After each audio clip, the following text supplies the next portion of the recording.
Trump sagt, Putin habe Dringlichkeit für ein Treffen mit Selenskyj geäußert.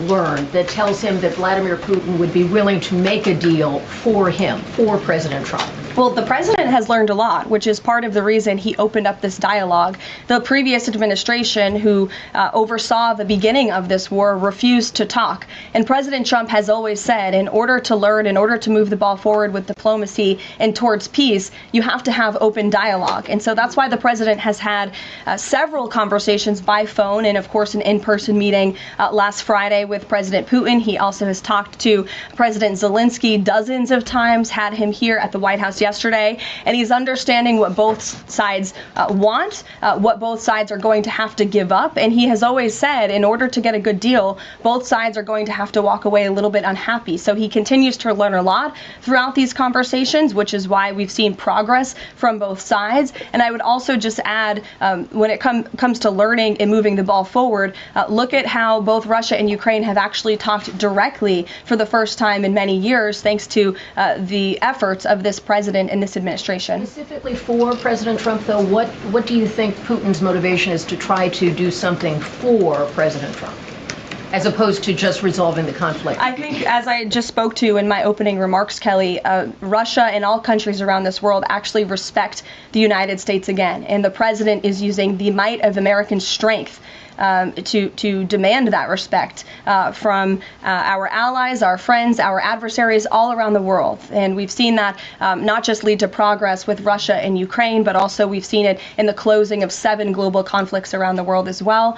We've seen it with the release of hostages in Gaza. You've seen it with the end of the conflict between India and Pakistan, which could have resulted in a nuclear war if we had not had a president who believed in the strength and the leverage that comes with the job of being the President of the United States of America. Heading into Alaska, a lot of the focus in the talk was on this trilateral meeting between these 3 leaders. Can you explain how this went from a trilateral meeting involving President Trump to now the focus being on this bilateral meeting without the president first? Well, look, the president has spoken to both leaders about this, and both leaders have expressed a willingness to sit down with each other. And so our national security team will help both countries do that. Ultimately, the president has always said that there are areas of disagreement in this war that will have to be discussed and decided upon by these 2 countries. And so he wants these 2 countries to engage in direct diplomacy. He's said that from the very beginning, which is why he's agreeable to the idea of having President Zelenskyj and President Putin get together. And I understand accommodations for that meeting are underway. As soon as we hear more details, we'll be sure to let all of you know. And just a quick follow-up. We know as of right now there is no ceasefire in place. We've seen Russia continue its attacks on Ukraine.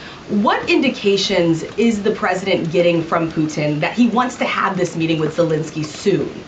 Because he spoke to him directly yesterday. And he expressed that Haley, rather than later. He spoke to that directly yesterday, and the president put that in his statement that he gave to all of you, the news media, knowing you'd be asking following that conversation in the effort of transparency. No U.S. boots on the ground. Is the president considering U.S. boots in the air as a form of a security guarantee? Look, that was something the president mentioned on his interview this morning. It is an option and a possibility. I won't certainly rule out anything as far as military options that the president has at his disposal. I'll let him do that. I can tell you he's definitively ruled out boots on the ground.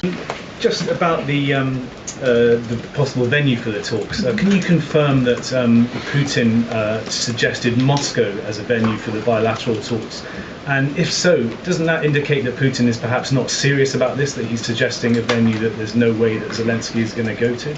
Look, I'm not going to litigate the private conversations between the president and President Putin, aside from what the president himself has already spoken on. But I can tell you there are many options that are being discussed by our national security team right now with both parties. Can you give us an indication of where? I just told you we'll provide you details as soon as we can.